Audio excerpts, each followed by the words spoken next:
It was just past 8 a.m. when the new mailman on Willow Creek Street hesitated at house number 47. The lawn was perfectly trimmed, the porch swept, and soft gospel music played from an old radio inside. Everything looked peaceful, almost too peaceful. Then he caught a smell, thick, sickly sweet, like rotting fruit and bleach. He stepped back, nose wrinkled. That wasn't just a dead animal. It was something worse. Next door, Bernadette Lawson was watering her begonias when she noticed Helen Guthrie again, scrubbing her front steps with a bucket of bleach and wearing yellow gloves. "Pesky raccoons," Helen muttered when Bernie asked. "They keep dying under my porch." But raccoons didn't leave that kind of smell. Helen Guthrie was 73, widowed, kind. She brought casseroles to church events and quoted scripture like a preacher. Everyone called her Granny Helen. She opened her home to those with nowhere else to go.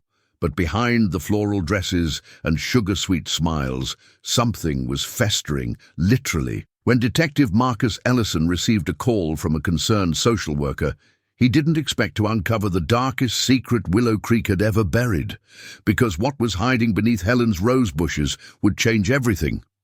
Don't miss what others overlook. Subscribe now and join a community that uncovers the truth behind closed doors. New chilling stories every week. Real cases, real victims, real justice. Hit the bell so you're first to know. Because sometimes the scariest secrets are hiding in plain sight. Helen Ruth Guthrie was born in 1920 in Shreveport, Louisiana, to a quiet, deeply religious family. The youngest of 6, Helen was known as the soft-spoken one, always watching, always listening. Her mother died young, and her father, an itinerant preacher, raised the children with a strict moral code and an obsession with cleanliness that Helen would carry for the rest of her life. She married Thomas Guthrie at age 22, a Methodist pastor, 15 years her senior. Together, they moved into a modest 2-story home on Willow Creek Street, where Thomas led the local congregation and Helen became known as the perfect pastor's wife. Kind, obedient, and endlessly giving. She baked for funerals, ran Bible studies, and visited the sick. People adored her. But Thomas's death in 1985 changed her. The house became too quiet, too large, too empty. So she turned it into what she called a Christian recovery home, a place for elderly or mentally vulnerable people who had nowhere else to go. She advertised in church bulletins and low-income clinics. The residents paid modest fees, mostly from Social Security checks. In return, they got meals, a clean bed, and Helen's unwavering supervision. She ran the home with a soft voice and iron rules. Visitors noticed the house was always spotless, not just clean, sanitized. Bleach lingered in the air like perfume. Rooms were locked, windows sealed. No one could use the phone without her permission. If a tenant missed a meal, they didn't eat until the next scheduled time. No exceptions. Helen told the neighbors she was protecting the vulnerable from the world, but in reality, she was protecting her own carefully curated universe, one where she controlled every breath inside those walls. Bernadette Lawson, the neighbor next door, saw the cracks first. She'd known Helen for 20 years. They used to sit on the porch and drink iced tea in the summers, talking about their husbands and the church. But in recent years, Bernie noticed Helen growing more paranoid. She stopped letting anyone in the house. She installed extra locks. She kept the curtains drawn day and night. Still, Helen maintained her image. At church, she sang hymns with tears in her eyes. She donated baked goods to every event. She was so sweet, it gave people cavities just being around her. But Bernie couldn't forget the new tenants that seemed to come and go like whispers, or the strange stains on Helen's driveway, or the bags of cement she saw being unloaded one rainy Tuesday. And when Bernie finally asked Helen about all the rumors, she simply smiled and said, "People leave, that's what they do." What no one knew was how many of those people had left everything except their bones, buried in Helen's flower beds. After Thomas passed, Helen Guthrie faced a silence she couldn't bear. For 40 years, her life had been defined by structure. Sunday sermons, potlucks, hospital visits, nightly prayers. Thomas brought purpose, and with his absence, her home felt like a museum of a life that had ended. But Helen was not the type to sit idly with grief. She needed something righteous, something that would keep her name alive in the community and her mind from unraveling. She found that purpose in service, or at least that's what she called it. At first, she volunteered at the church's food pantry, then at the local nursing home. But soon, Helen grew frustrated with the lack of control. The systems were flawed, the staff untrained, the patients neglected. She began to believe that she alone could provide the kind of care these forgotten people deserved. That's when she decided to open her own recovery home. Not licensed, not regulated, just Helen and her house and her way. She called it Guthrie Grace House, a name that sounded warm and safe. She framed it as a Christian mission. God calls us to care for the least of these. She placed flyers in laundromats, clinics, and churches. The tenants came slowly at first, mostly elderly, some mentally ill, a few with addiction histories. They were the invisible ones, the forgotten, and to Helen, they were clay waiting to be molded. To the outside world, Helen was a saint. She cooked homemade meals, managed everyone's medications, led morning prayers, and gave rides to doctor appointments. She greeted everyone with a soft, "Bless your heart," and baked lemon bars every Friday. She even wore her wedding ring, claiming Thomas's spirit guided her work. But behind closed doors, her methods were suffocating. The tenants followed a strict schedule. Breakfast at 7, showers at 9, meds at noon, no TV after 8, no calls, no visitors, no exceptions. If they disobeyed, they were reprimanded, not with violence but with silence, withheld meals, or locked doors. Helen believed she was helping them find discipline, order, redemption. What Helen truly craved wasn't redemption, it was control. Control over her environment, her reputation, and more darkly, over the people who depended on her. Their vulnerability gave her power. Their obedience fed her pride. Their presence filled her empty halls, and their monthly checks kept the house running. And Helen comfortably above water. She began keeping journals. Every tenant had a file detailing habits, triggers, medications, and financial information. Helen handled their social security deposits for safety, she claimed, paying bills and buying supplies on their behalf. Some residents didn't even know how much money they were supposed to receive. Others were too mentally impaired to ask. To Helen, it wasn't theft, it was stewardship. She painted her morality in soft pastels, like the floral wallpaper that lined her hallways. As long as the residents were clothed and fed, as long as the house was clean and quiet, she believed she was doing the Lord's work, even if that meant bending the rules or breaking them. One evening, Helen stood at her kitchen window, watching the sunset spill orange over the backyard garden. She sipped sweet tea and whispered to herself, "They're better here, they're safe." And in a twisted way, she believed it. But something inside her had begun to shift. The stress of maintaining the illusion grew heavier. Her rules became stricter, her eyes more watchful. Tenants who became disruptive, the ones who asked too many questions, who wanted to leave, who got too close, seemed to disappear. Quietly, without fanfare. The neighbors never noticed. The turnover was high, but that was expected in such homes. Bernie asked once about a sweet old man named Mr. McKinney. Helen smiled and said he moved in with his daughter in Atlanta. She even waved a fake postcard she claimed he sent. But the truth was, Helen's desire to serve had morphed into something darker, a compulsion to preserve her sanctuary at any cost. And as the years passed, the garden out back grew lusher, the flowers brighter, because Helen had found a way to bury her problems, literally. And no one, not the church, not the neighbors, not the city, was ready for what would be unearthed beneath that southern charm. Things began to unravel with the arrival of Elaine Robbins. Elaine was 67, soft-spoken, recently discharged from a psychiatric facility. Her only family was a niece in Texas who hadn't spoken to her in years. When she arrived at Guthrie Grace House, she carried just one suitcase, a worn Bible, and a bag of knitting supplies.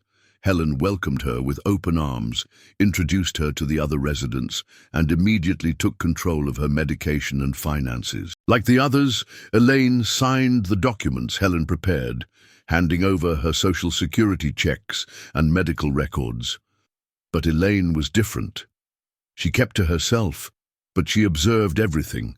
She noticed that the locks on the doors were changed regularly, and that Helen always collected the mail before anyone else. She asked why no one was allowed visitors, or why she couldn't make a phone call. Helen would gently place a hand on her shoulder and say, "You're safe here, darling. Don't worry about the outside world. It never cared for you anyway." Elaine didn't argue, not at first, but within weeks she began keeping a small notebook, scribbling down times, names, behaviors. She noted when Walter McKinney disappeared, overnight, without saying goodbye.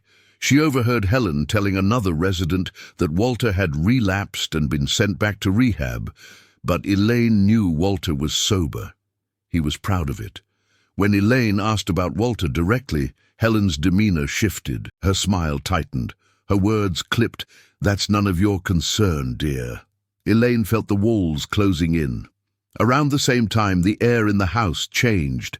Helen became more rigid. She started enforcing new rules. Residents had to stay in their rooms after 8 p.m., no more shared meals, and all medications had to be taken under supervision. The sense of home faded into something colder, clinical, controlled. Then came the smell. It started as a faint rot near the back porch. Helen claimed it was from a raccoon that had died under the crawl space. She called it nature's inconvenience, but it lingered. It grew, and no exterminator was ever seen at the house. Bernadette Lawson noticed it too. From her kitchen window, she watched Helen in the early mornings, dressed in her Sunday best, with a watering can and gloves, pouring something thick and white across the flower beds. Lime. Bernie had grown up on a farm. She knew the smell of death being masked. She told her husband. Then she told the pastor. But no one wanted to question Helen Guthrie, not sweet, generous Helen. "She's just getting old," they'd say, probably overwhelmed. Meanwhile, Elaine had reached a breaking point. One night after lights out, she slipped into the laundry room and used the house phone, a strict violation. She called 411 and asked for the number of the local Department of Social Services. She left a message, breathless and shaking, warning them that something was wrong at Guthrie Grace House. She didn't have proof, only her gut and a notebook filled with observations. The next day, a social worker named Cynthia Morales arrived unannounced. Helen met her at the door with her usual charm. "Oh dear, of course, come in. I was just baking." Cynthia was professional, calm. She asked questions about resident care, medical management, visitation policies. Helen answered flawlessly, almost too perfectly. She gave a brief tour, clean linens, stocked pantries, smiling residents. No one spoke more than a few words. Cynthia asked to speak to Elaine alone. Helen hesitated, then allowed it. In a whispered conversation in the garden, Elaine handed Cynthia the notebook. "Please," she whispered, eyes darting toward the house. "Look into Walter. He never left." Cynthia promised she would. That night, Helen searched Elaine's room. She found the second notebook, the one Elaine kept hidden under her mattress, and burned it in the fireplace. She didn't say a word the next day, but Elaine noticed her medication tasted different. She became drowsy, confused. Then she was gone. Helen told the residents that Elaine's niece had come to get her. She even held a prayer circle in her memory, as if Elaine had moved on to a better place. But Bernie saw Helen that morning, dragging something wrapped in a tarp across the yard. And that smell, it never left. Detective Marcus Ellison didn't usually respond to missing persons calls unless they involved children or foul play. But there was something in Cynthia Morales' voice, tight with urgency, frayed at the edges, that made him drive straight to Willow Creek Street that humid July morning. Cynthia met him outside the house. She didn't want to go in. "There's something wrong in there," she said quietly. "I've worked with a lot of facilities. This one feels fake, like a set. Everyone's acting." Ellison didn't need convincing. The minute he stepped through the front door, the air hit him, thick with floral spray and something darker, acidic. Bleach, sure, but beneath that, decay. Helen greeted him in a peach cardigan and pearl earrings. Her smile was gentle, practiced, detective. Good heavens, this is quite a surprise. He introduced himself, asked if he could look around. Helen hesitated just long enough for him to clock it. Then she stepped aside. "Of course, please. You'll find we run a very clean ship." The house was spotless, almost unnaturally so. Everything was aligned, pillows fluffed, corners dusted, even the garbage bins empty.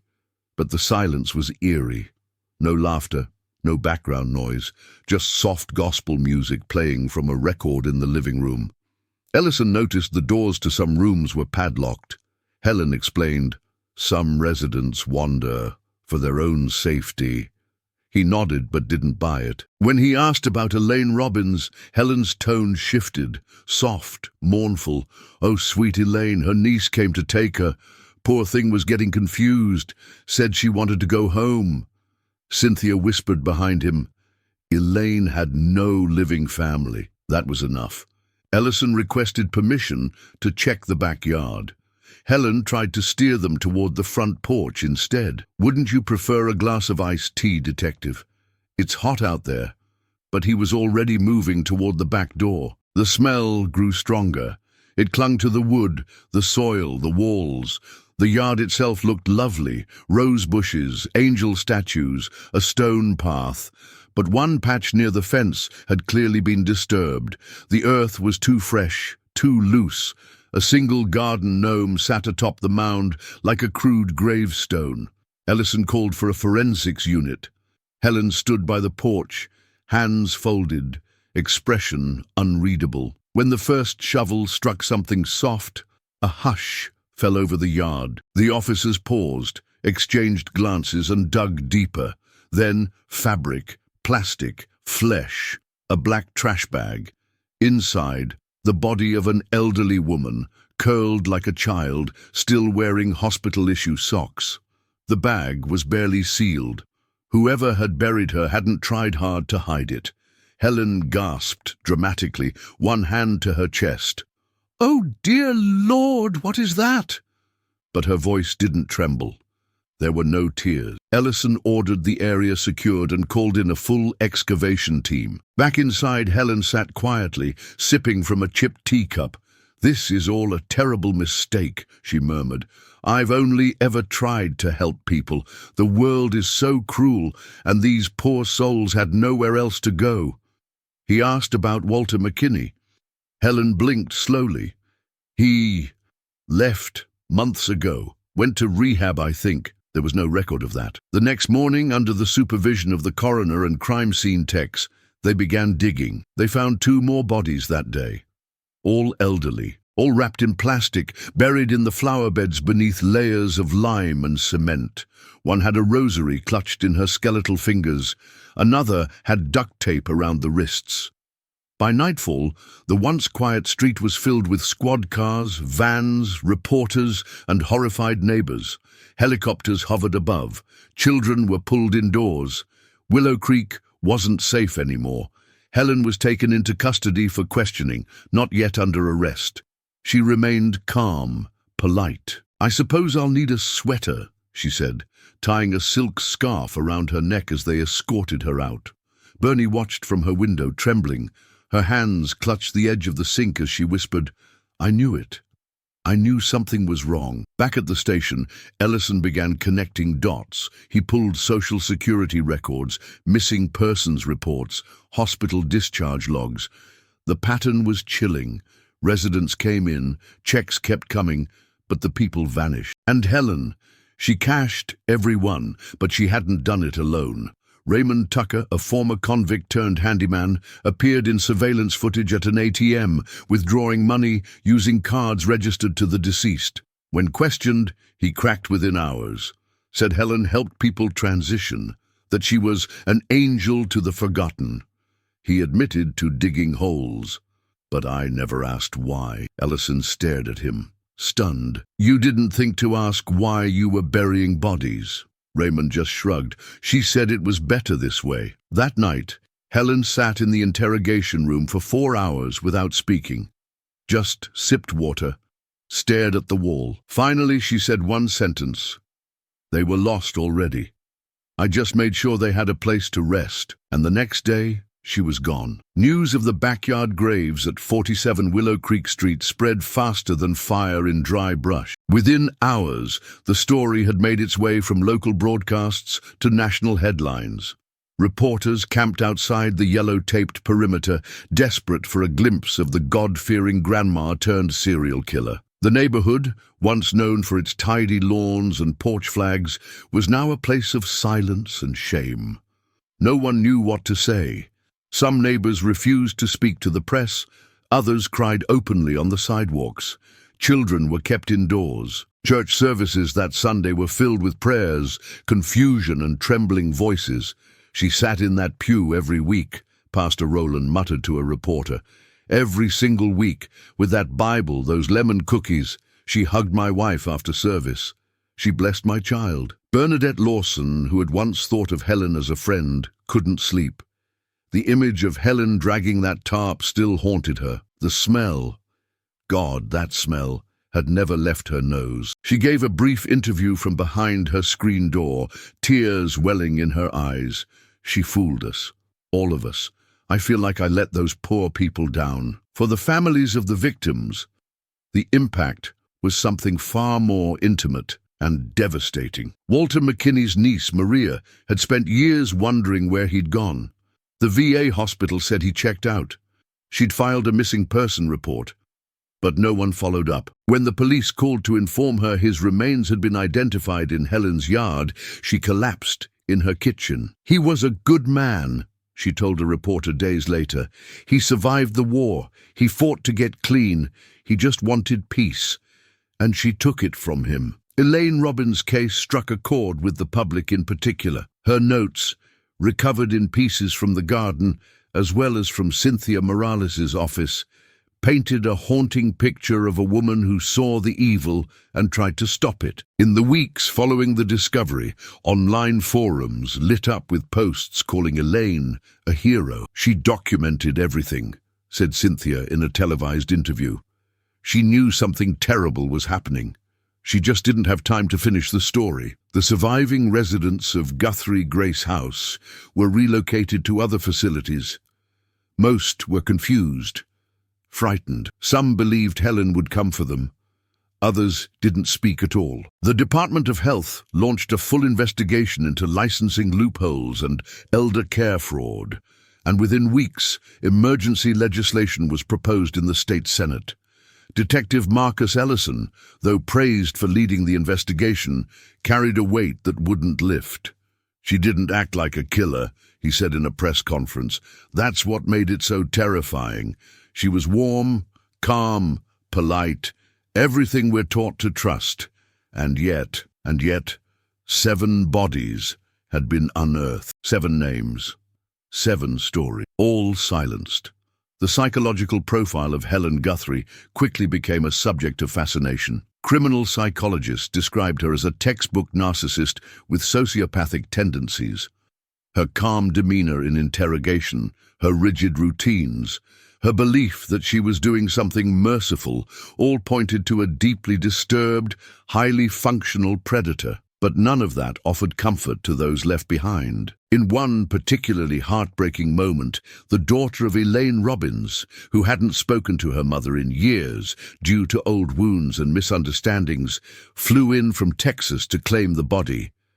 At the morgue, she collapsed to her knees and wept, clutching a scarf that once belonged to Elaine. "I thought she didn't want me in her life," she sobbed. "I thought she left by choice. But she didn't. She was trapped." Across the country, Helen's face became a symbol. Memes, tabloid headlines, late-night show jokes. Killer Granny, the angel of death in pearls.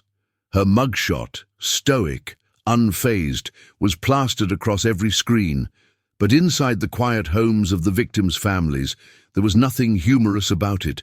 They mourned birthdays missed, unanswered letters, phone calls never returned. They lit candles and dug through old photo albums. They asked questions they knew would never be answered. Why? Why them? Why her? Helen Guthrie, meanwhile, sat in a county holding cell awaiting formal charges. She refused visitors. She refused interviews. She refused to speak to anyone but her lawyer. She wrote Bible verses on the walls with pencil stubs, humming hymns under her breath.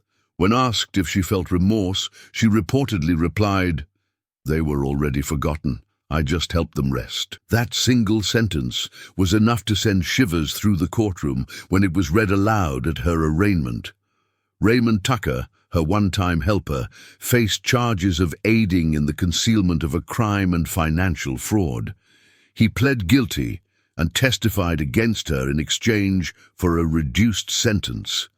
His confession painted Helen as the mastermind of every burial, every forged signature, every silenced tenant. She said it was God's will, he told the jury. She said they were better off dead. Outside the courthouse, protesters gathered holding signs, "Justice for Walter."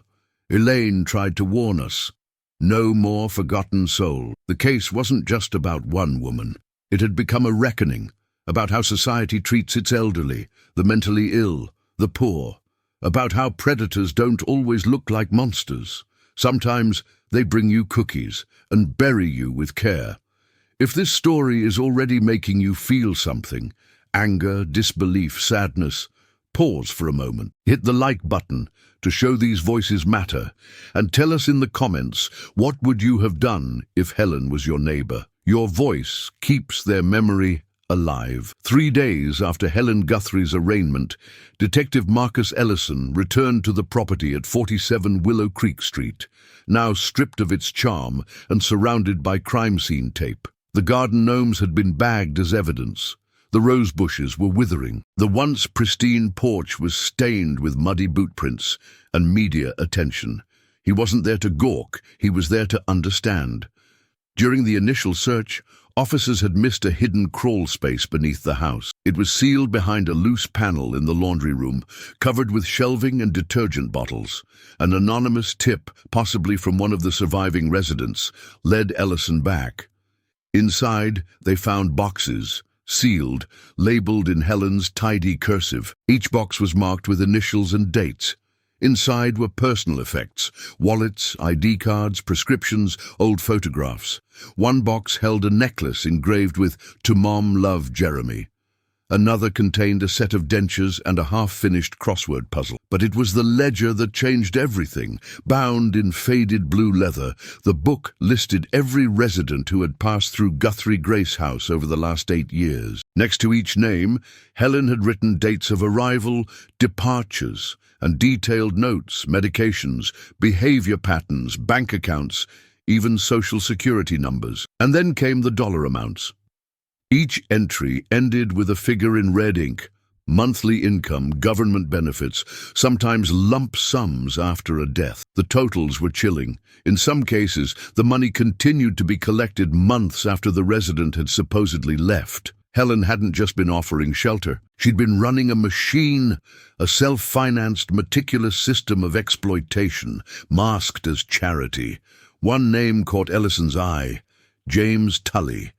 There was no missing person report for him, no record of a body, just a line in Helen's handwriting. Became agitated, threatened to leave, calmed with medication, transferred to God's hands.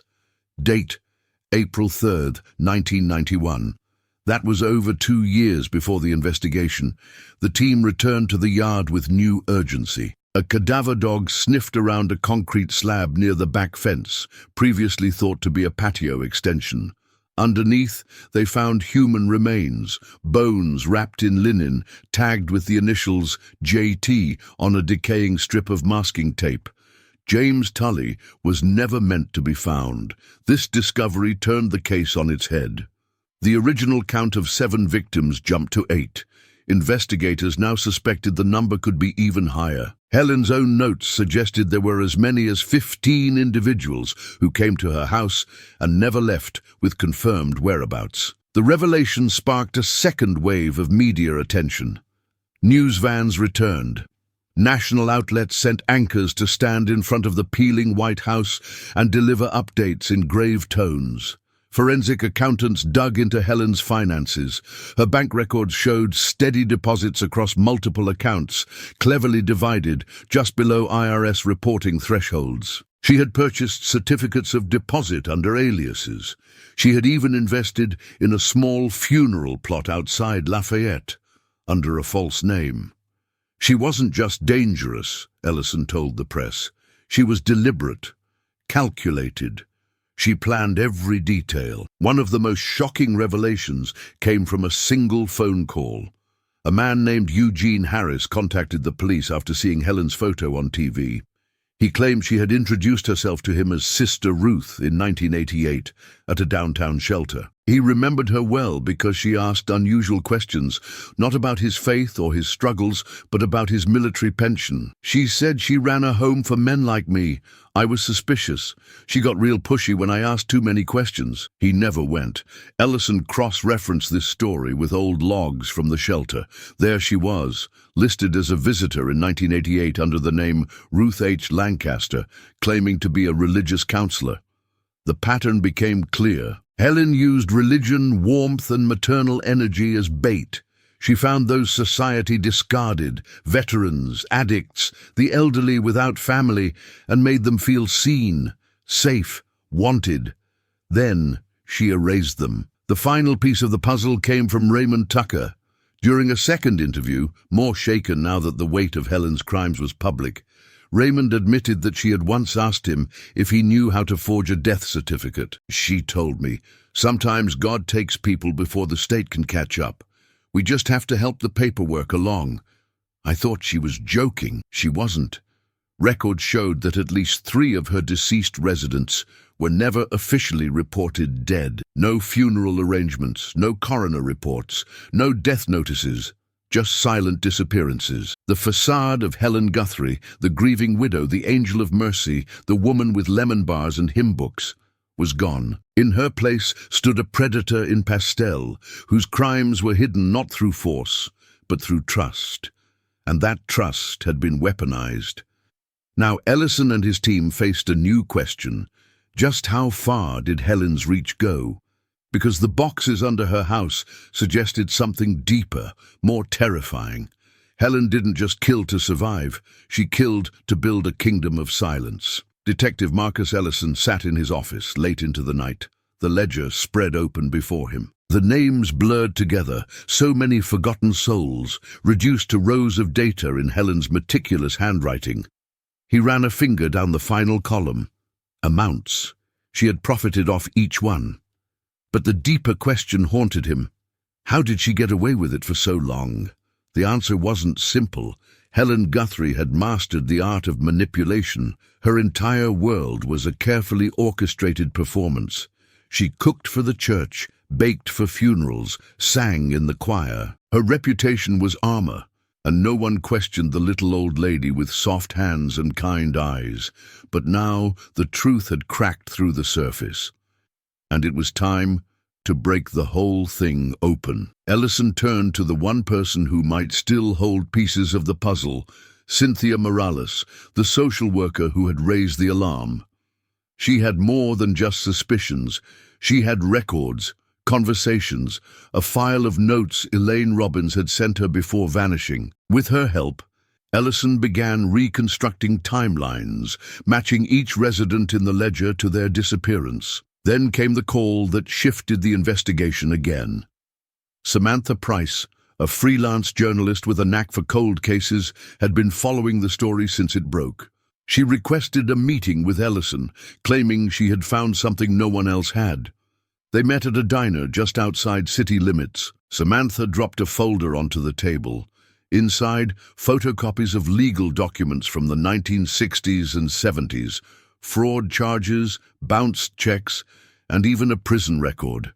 The name, Ruth H. Lancaster, Helen's alias during her time in Missouri, years before moving to Louisiana. "She's not who you think she is," Samantha said. "She's been doing this a long time. Different names, same pattern." Under that identity, Helen had run a boarding house for elderly veterans in St. Louis. 2 were reported missing. The cases went nowhere, but Samantha had tracked down one of the original investigators from those cases, retired now, living in Ohio. He remembered Ruth well, said she had a way of making everyone feel foolish for questioning her. She was the type to bake a pie for the sheriff and call it grace under fire. Nothing was ever proven. The disappearances were chalked up to transient behavior. But now, with a body count rising and a trail of forged documents, the house of cards was crumbling. Back in Lafayette, Ellison shared the new findings with the DA's office. They moved quickly, expanding the investigation to federal level. What had started as a state case about elder abuse was now a multi-jurisdictional probe involving the FBI and Department of Veterans Affairs. And while the legal machine began to turn, another figure quietly stepped forward: Laura Carmichael, the daughter of one of Helen's earliest known victims. Her father, George Carmichael, was a retired postal worker who moved into Guthrie Grace House in 1987. He was never officially reported missing. Helen had told Laura he died peacefully in his sleep, and that, per his wishes, the body was cremated privately. She even gave Laura a small urn with engraved initials and offered to pray with her. But Laura never saw a death certificate, and now that urn sat on her mantel, filled not with ashes, but sand. When news broke about the hidden ledger, Laura called the police. She demanded George's case be reopened. 2 days later, his remains were identified in Helen's backyard, buried beneath a hydrangea bush. The revelation devastated Laura, but it also ignited something in her, the need for justice, not just for her father, but for all the voices silenced under Helen's roof. She partnered with Samantha Price, sharing letters, financial records, even old voicemails from Helen. Together, they helped connect more families to the case. A small network formed: children, siblings, neighbors of the deceased. They called themselves the Forgotten 15. Their efforts forced a public reckoning. Town halls filled with angry residents demanding accountability. Faith leaders made tearful apologies for not noticing the signs. State legislators pushed forward bills aimed at tightening regulations on elder care homes, background checks, and financial oversight. And all the while, Helen sat in a county jail cell, scribbling verses on napkins and folding them into tiny swans. She never confessed. She never apologized. But her silence spoke louder than any sermon. Detective Ellison, Cynthia Morales, Samantha Price, and Laura Carmichael, people who had never met before this storm, had become unexpected allies in the fight for truth. Together, they rebuilt a timeline, cross-checked identities, and exposed every lie Helen had ever told. The case against her was no longer just about bodies in the ground. It was about decades of deception. It was about stolen lives, stolen dignity, and a woman who used compassion as camouflage. And now, for the first time in decades, the real Helen Guthrie was finally visible. The courthouse in Lafayette hadn't seen a trial this public in decades. By the time the state officially filed charges against Helen Ruth Guthrie, the city was buzzing with anticipation. 7 counts of first-degree murder, 9 counts of fraud, multiple counts of elder abuse, obstruction, and conspiracy. The prosecution hinted there could be more charges coming as additional victims were identified. Inside courtroom 3B, the walls seemed to close in. Reporters lined the benches. Families of the victims clutched tissues and photographs. Outside, protesters held signs demanding justice. Others, in disbelief, still defended Helen, claiming it was all a misunderstanding. "She was a caregiver," one elderly man told a camera crew. "She helped people. She helped me." But the evidence said otherwise. Helen sat at the defense table, dressed in a powder blue cardigan, her white hair pulled back in a tight bun.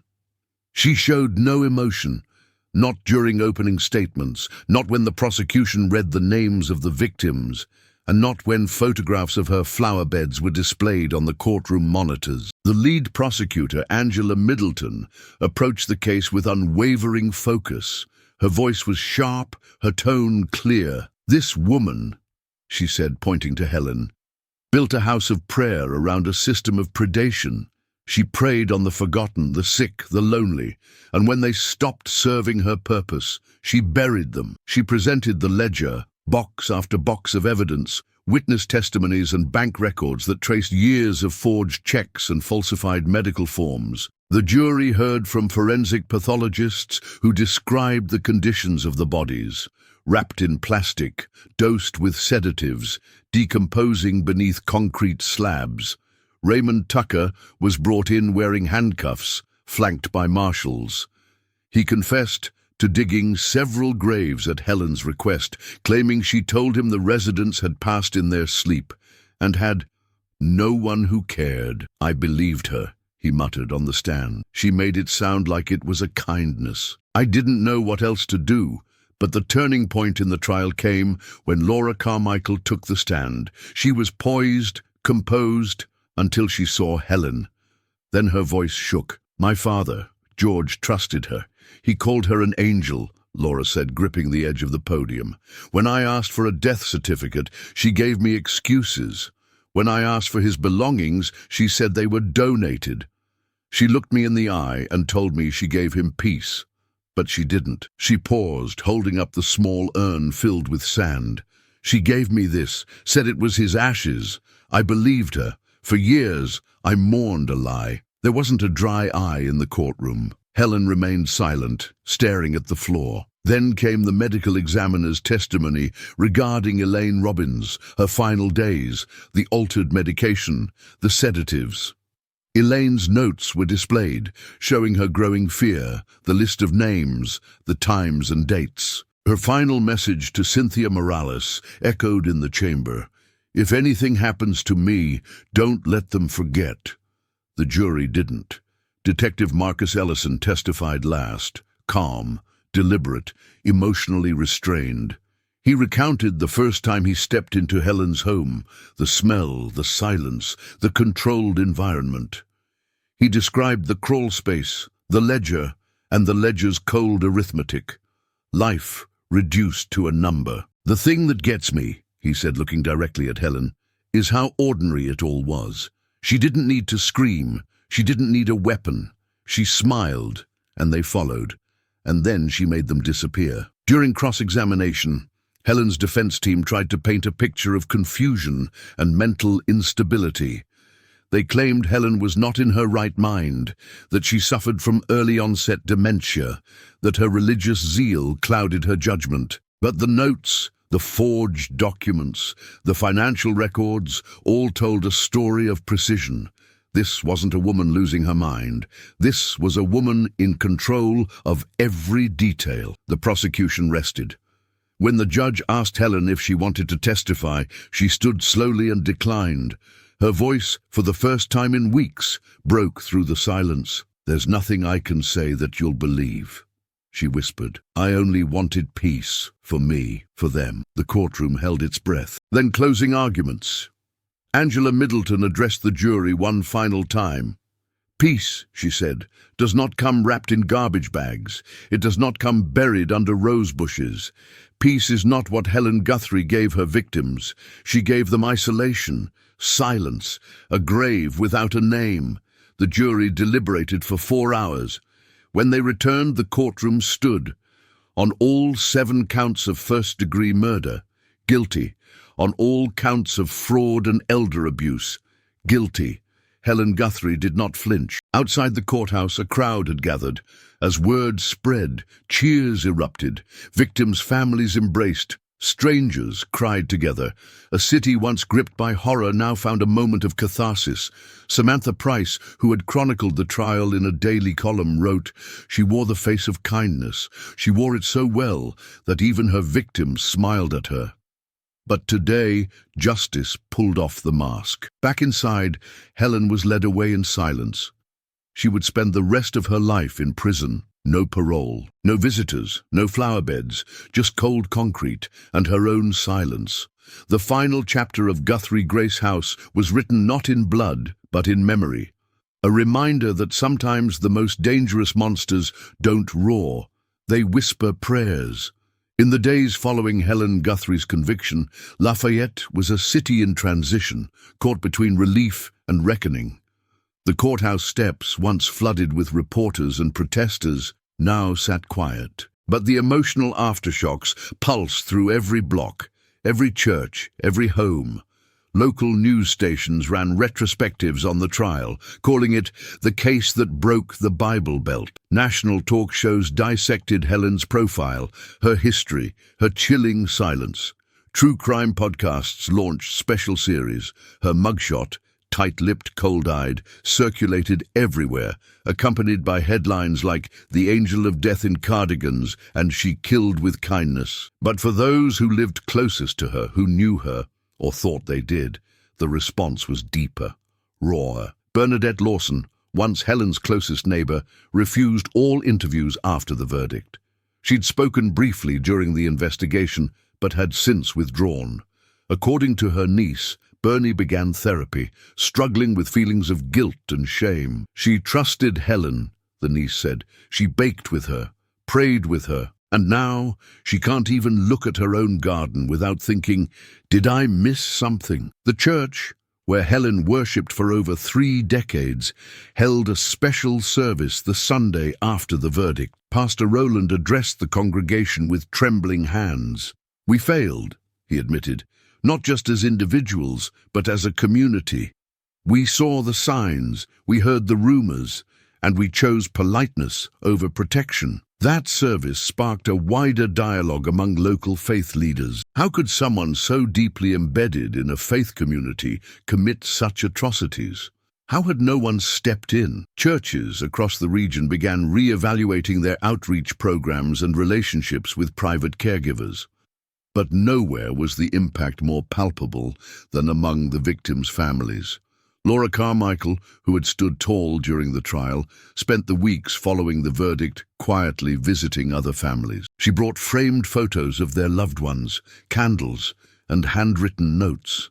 She helped organize a private memorial service at the city park, where each victim's name was read aloud and a small white balloon released into the sky. "There are so many names we still don't know," she said during the ceremony, "but today we remember the ones we do, and we promise to never let them fade again." Cynthia Morales attended that memorial, standing in the back, wiping tears from her eyes. She hadn't spoken publicly since the trial ended, but later gave one interview to the Lafayette Gazette. "Elaine Robbins saved lives," she said. "If she hadn't spoken up, if she hadn't written everything down, we wouldn't be here. I didn't just lose a client, I lost a friend, a fighter, someone the world forgot until it was too late." Detective Marcus Ellison, too, felt the weight of justice. He returned to work the day after the sentencing, declining all media appearances. His captain described him as focused, but quieter, more introspective. In a rare moment of openness, Ellison spoke at a law enforcement panel weeks later. "Helen Guthrie didn't kill with rage," he told the audience. "She killed with order, routine, control. And because of that, she slipped through every crack we should have sealed shut." He urged for better training, more oversight, and increased collaboration between police, social workers, and medical professionals. Meanwhile, Samantha Price's investigative series, Beneath the Garden, became one of the most widely shared crime features of the year. It blended courtroom updates with personal histories of the victims, giving faces to the names. It humanized the numbers. And in doing so, it reignited a cultural conversation about how society treats its most vulnerable. One article focused entirely on Walter McKinney, the veteran who'd survived war but not Helen's hospitality. Through military records and interviews with former friends, Samantha reconstructed his story. A man of resilience, poetry, and quiet kindness. She published one of his letters from a recovery group. "I'm not looking for a hero. Just a little peace before I go." The piece went viral. Veterans groups across the country cited Walter's story in campaigns demanding stronger housing protections and mental health access for aging service members. The Forgotten 15, the network of families that had formed during the trial, transitioned into an advocacy group.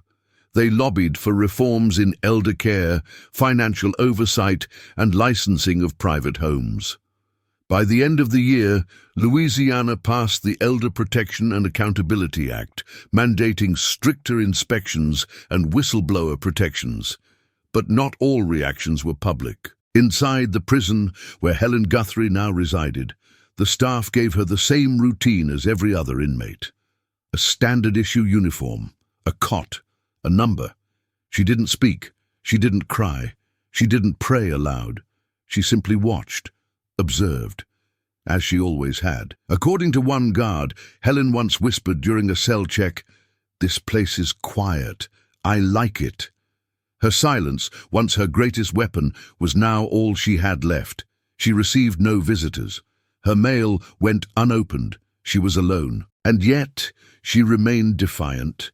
During an internal psychological evaluation, when asked why she believed no one questioned her, she reportedly said, "People see what they want to see," and they wanted to see a savior. But the world now saw the truth. They saw Elaine, Walter, George, Leona, and the others still being named, remembered, honored. The garden was gone. The house sold to a developer. Its foundation demolished, the soil dug deep and tested. Nothing remained of Guthrie Grace House but a plaque placed by the city, engraved with the names of known victims and the words, "In memory of the unheard.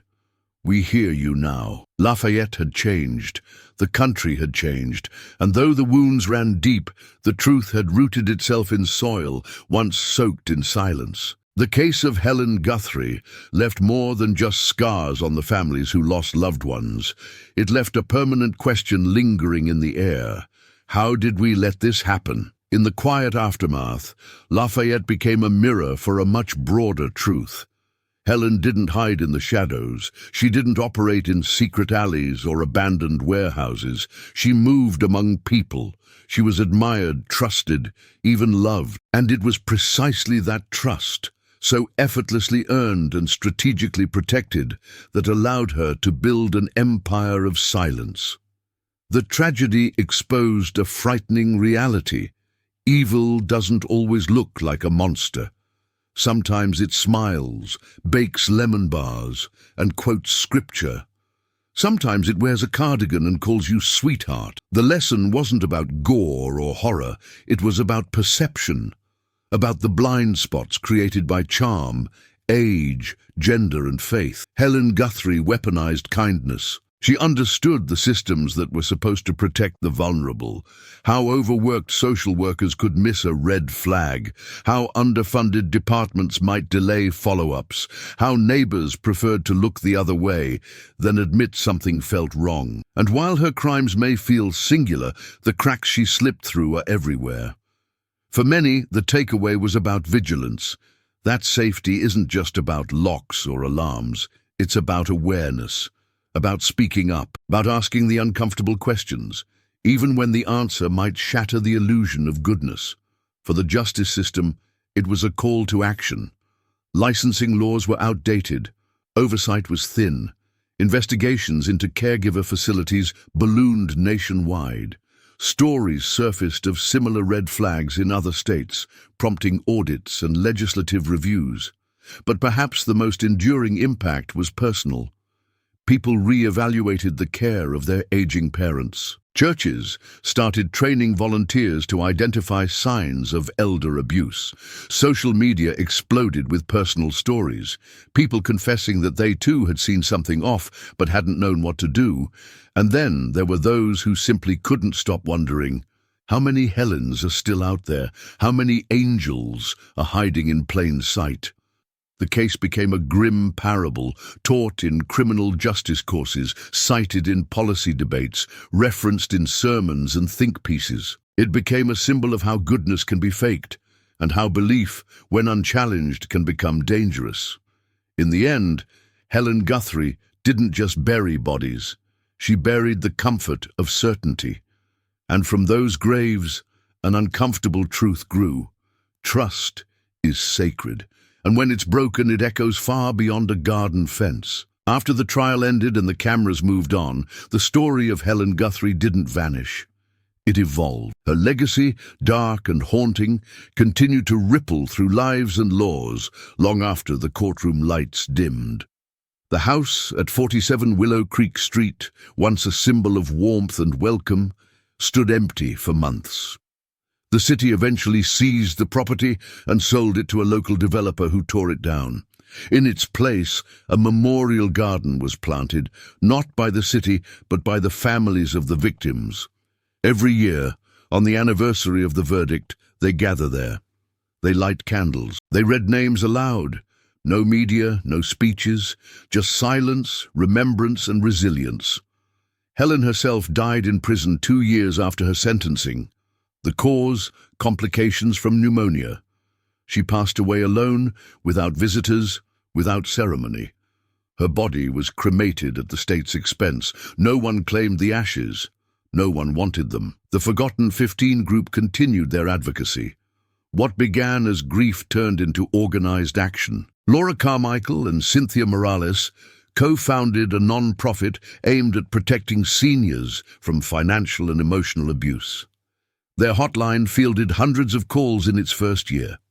Their lobbying led to 2 new federal oversight programs.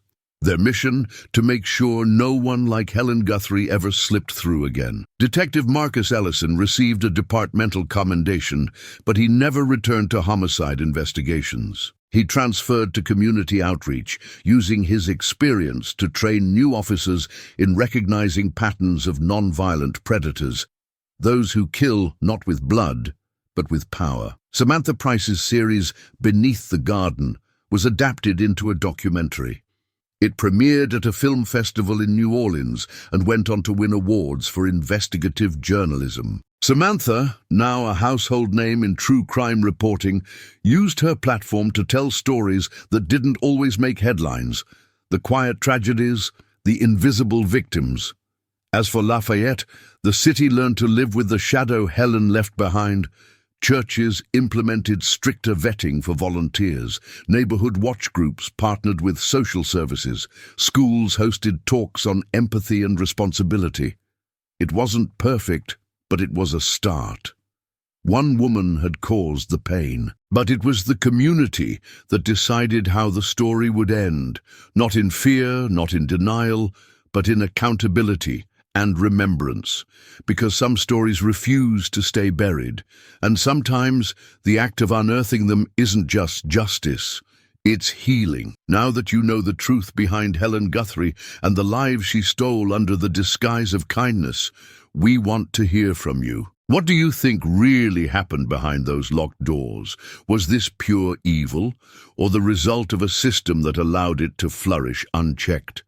Do you believe justice was fully served, or does this story leave you with more questions than answers? Drop your thoughts in the comments. Tell us what moment shocked you the most. Was it the discovery of the ledger? Elaine's final act of bravery, the fake urn filled with sand? And if you believe, like we do, that stories like this need to be told, not just for justice, but for remembrance, then take a moment to share this video with a friend, a sibling, someone who works in care, someone who might need the reminder that evil doesn't always knock. It's often already inside, smiling and asking how you take your tea. Don't forget to like and subscribe. We bring you real stories that dig beneath the surface, stories that deserve to be known. And hey, hit that notification bell, because next week we'll bring you another case where things weren't what they seemed, and the ending might just haunt you. So stay curious, stay aware, and remember, some gardens grow flowers, others hide secrets. Which one would you walk into?